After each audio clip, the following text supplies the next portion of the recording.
దైవ మర్మములు. సహోదరుడు భక్త సింగ్ గారి అనుభవములో దేవుడు ఆయనకు బయలుపరిచిన దైవ మర్మములు.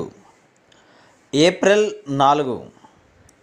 పరిశుద్ధులు సంపూర్ణులగునట్లు కొందరిని అపోస్తలులుగాను, కొందరిని ప్రవక్తలను గాను, కొందరిని సువార్తికులను గాను, కొందరిని కాపరులను గాను, ఉపదేశకులను గాను నియమించెను. ఎఫెసీ 4:13. ఎఫెసీ 4 అధ్యాయము 8 నుండి 12 వచనములు చూడుము. దీనిలో పరిపూర్ణమైన సంఘం ఏర్పడుటే దేవుని భారమని తెలియచున్నది. 5 విధములైన వరములను సంఘమునకే మన ప్రభువు అనుగ్రహించి ఉన్నాడు గాని ఒక గుంపుకు కాదు. ఈ వరములను అడుగుట మన హక్కు.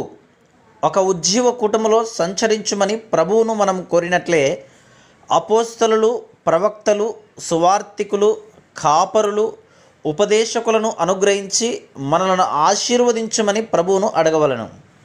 వీరందరూ కలిసి పనిచేసినప్పుడు గట్టి పునాది పైన విశ్వాసులు స్థిరపరచబడుదురు.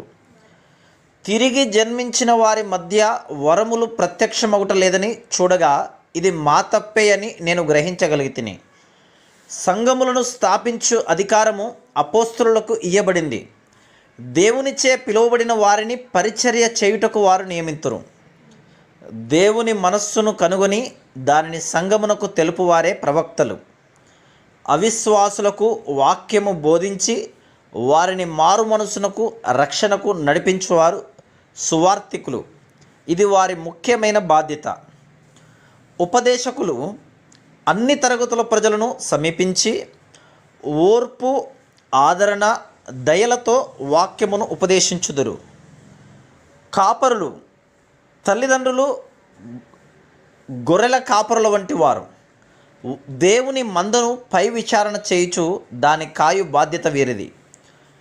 వేరుగానున్నప్పుడు గాక కలిసి పనిచేసినప్పుడే పై వరములన్నీ ఫలభరితముగా నుండుట కనుగొందుము.